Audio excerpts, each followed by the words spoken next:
Tanya, Alexis, and Pete here, and thanks for watching. In this video, we are at Disney's Magic Kingdom in Orlando, Florida. Because a 5-day ticket essentially got us a half-day free, we spent the night in Ocala and decided to go to Magic Kingdom for a couple hours to beat the storms coming in that afternoon. We made it. Made it to the Magic Kingdom. It's going to storm a lot today. Yeah, well, don't say that. Hopefully not, but it probably will. And we stayed in Ocala last night. We did. And got up this morning. Drove down to Orlando today to come to Magic Kingdom and hopefully brave the weather. Yep. After we went through security, we quickly boarded the monorail.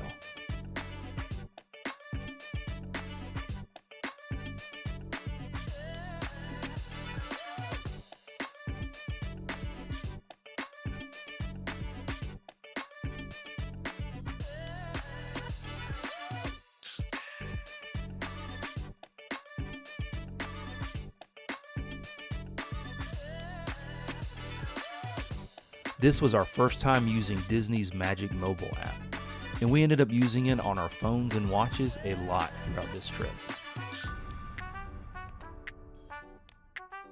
No matter how old you are, there is still nothing better than a slow walk down Main Street towards Cinderella's castle. Our goal with this half day was to knock out some of the heavy hitter rides, but first we wanted to ride one of our favorite rides when Alexis was young, Goofy's Barnstormer. When we got there, the wait time had not been adjusted yet, and we ended up waiting 10 minutes longer than the posted time.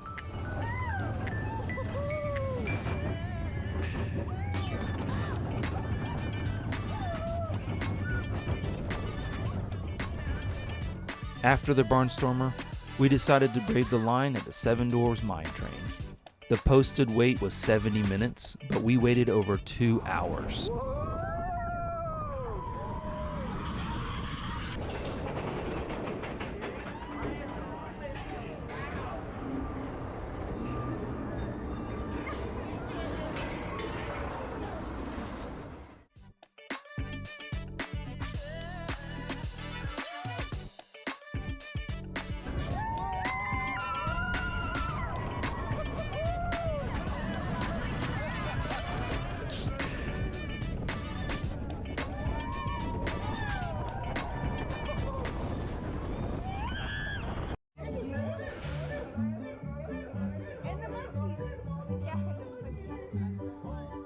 Even though it's short, we always love the Seven Dwarfs Mine Train.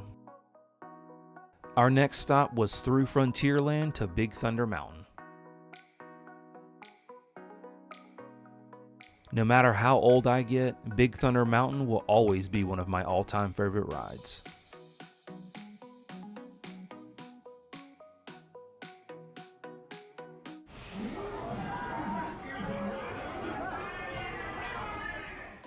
Despite a posted 55-minute wait time, it only took us 23 minutes to get on our train.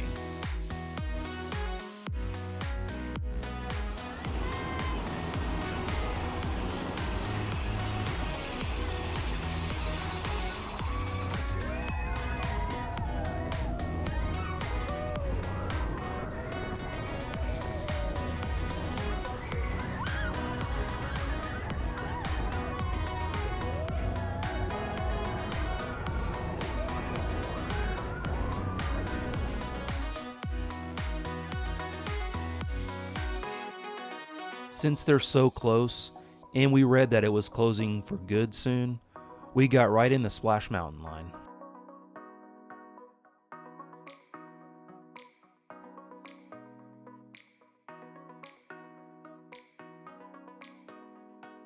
And its wait time was one of the most accurate ones we had the entire week.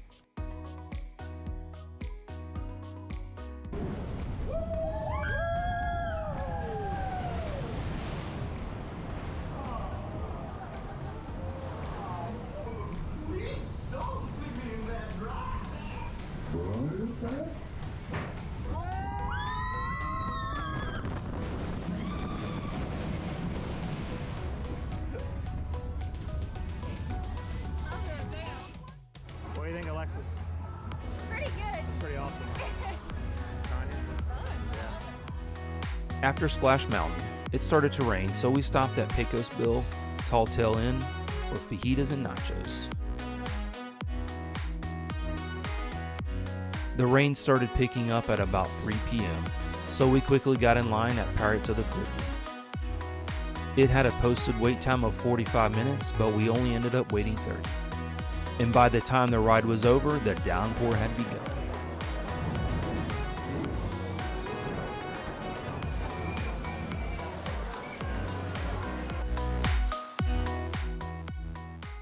We left the park and hopped back on the monorail to check in at our condo. During our second Magic Kingdom day that week, and our last day of the parks, we were determined to make the rope drop and maximize our time that day.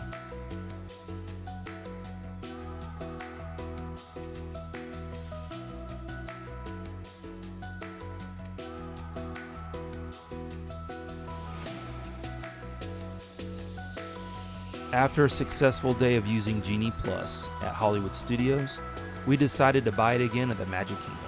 All of the research we did before our trip said to go straight to Rope Drop in Frontierland and ride the Jungle Cruise because lines for that ride can get really long.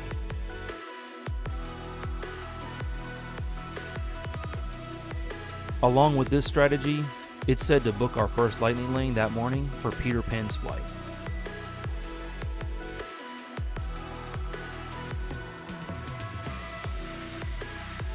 All of our planning paid off because we were on the first Jungle Cruise boat of the day.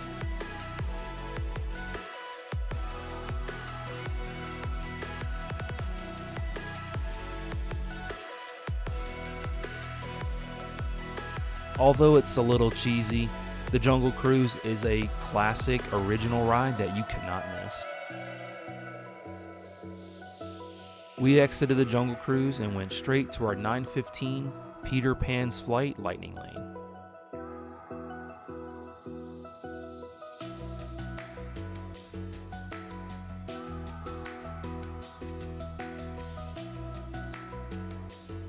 At this time, the park had only been open for 15 minutes, and the wait time was already 50 minutes. So all of our Lightning Lane research had already paid off. We left Peter Pan's Flight and walked around a little until we came to the Journey of the Little Mermaid, which only had a 5-minute wait.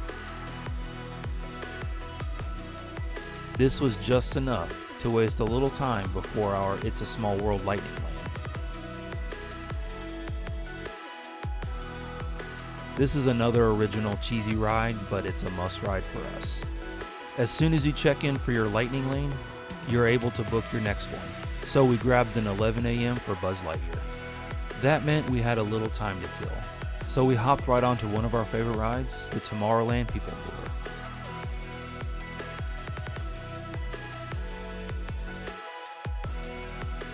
This ride is great because it's in the shade, it gives you a chance to rest, and provides great views of Tomorrowland, including the new TRON Lightcycle Run ride.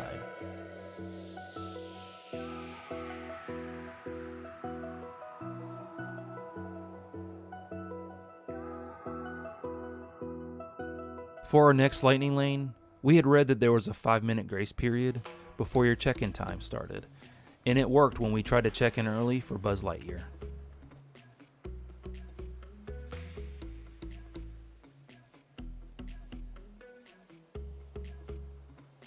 Check out Tanya's double laser gun setup. Dude, I suck. Look at my score. After checking in at Buzz Lightyear, we quickly booked our next Lightning Lane for the Festival of Fantasy Parade and its reserved seating area. This, of course, gave us time to book our next Lightning Lane as we waited for the parade to begin.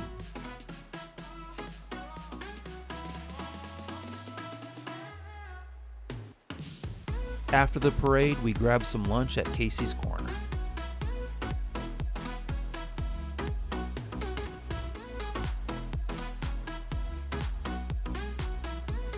The Lightning Lane we booked while waiting on the parade to start was a 1:30 at the Haunted Mansion.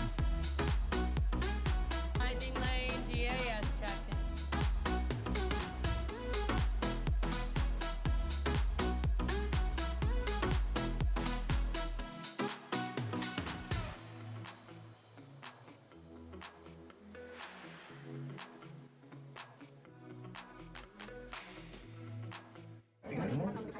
Is this haunted room actually stretching, or is it your imagination?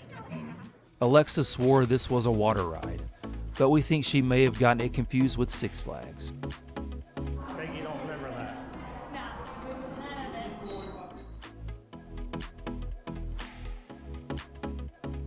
To see part 2 of our Magic Kingdom day, please click on the link above.